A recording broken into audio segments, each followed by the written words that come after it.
At 8:47 p.m., her message lit the screen. Just a quick meeting. Don't wait up. The gray bubble faded before I could answer. Lately, her quick meetings always ran late. I didn't reply. I set the phone face down and finished my coffee. The house hummed with an ordinary Thursday quiet.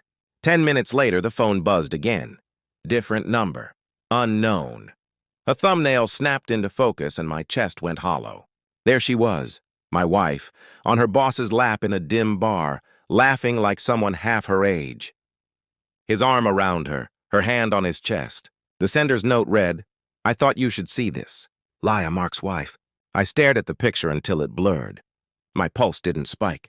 The room lost air. I didn't ask how or why. I forwarded the photo to her without a word. No caption, no question mark. Just the image in silence. 3 dots appeared. Then they vanished. Then they reappeared. I imagined her, heart pounding at the bar. Time thinned. The clock in the kitchen ticked.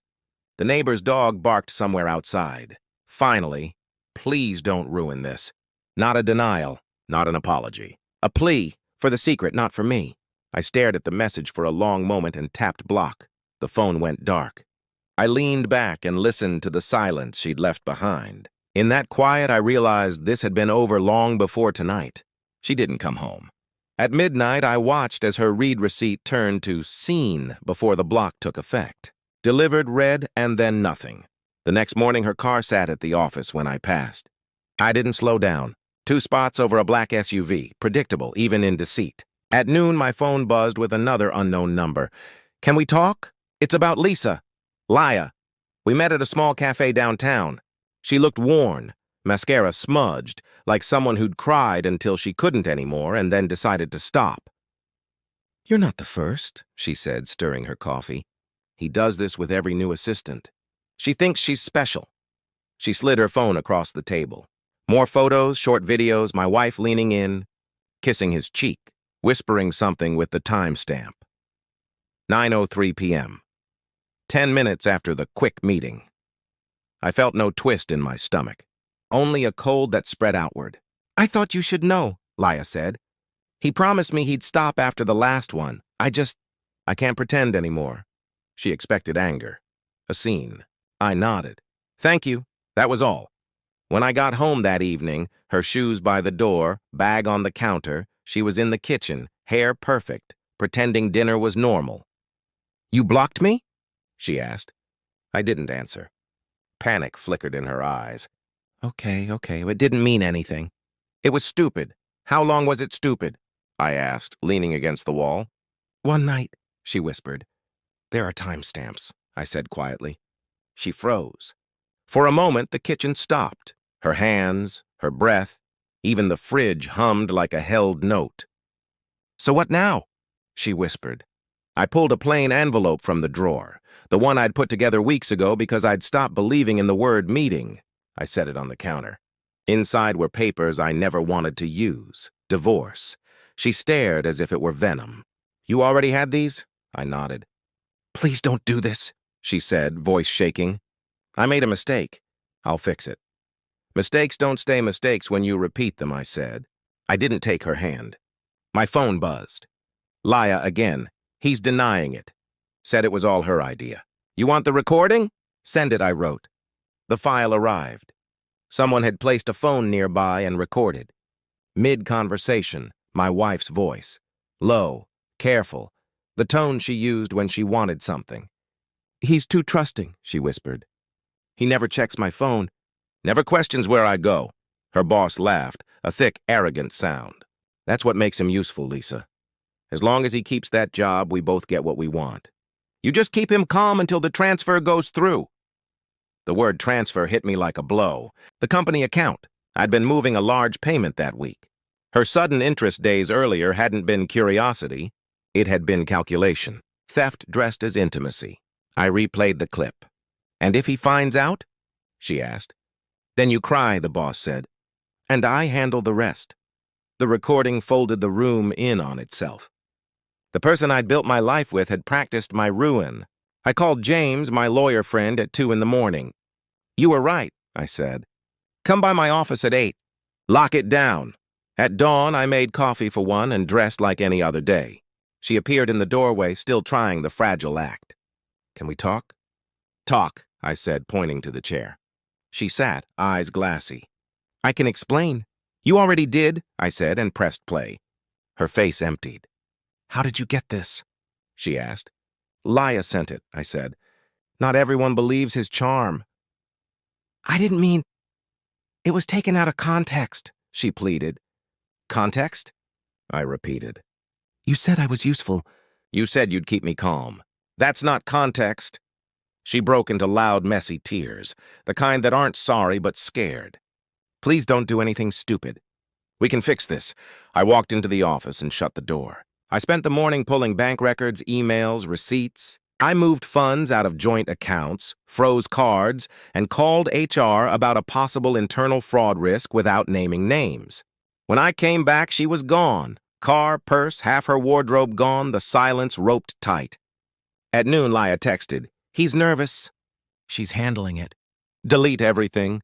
I replied, "Don't delete a thing." I forwarded the recording, the photo, the screenshots to James. By late afternoon, James called, "You've got enough for divorce, fraud protection, and more." "You want to push it?" "Not yet," I said.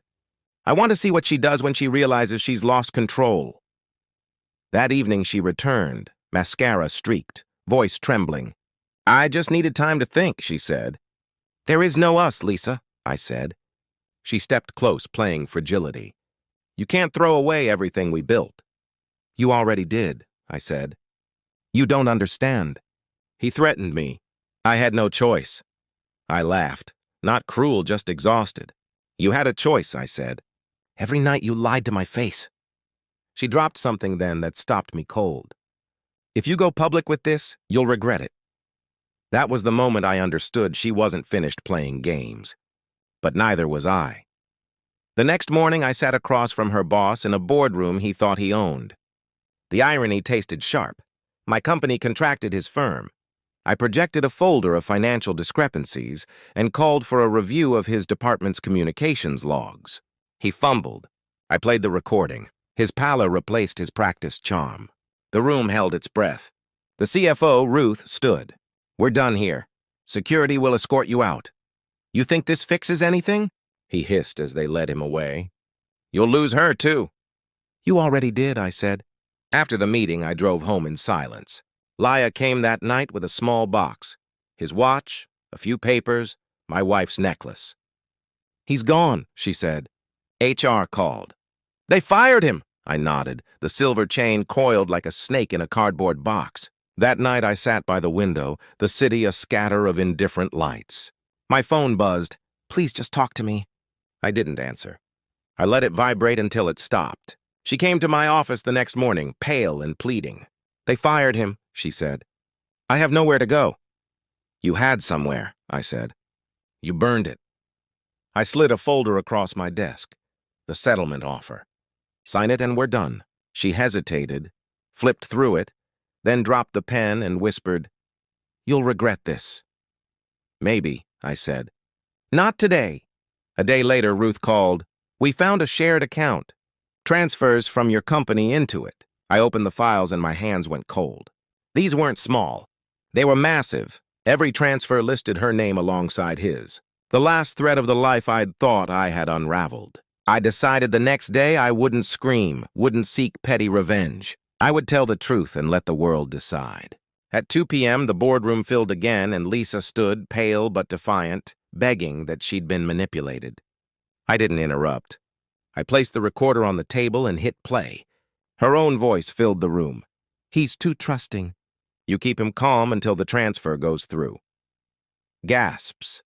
Then Ruth. "We're terminating both contracts and forwarding everything to legal."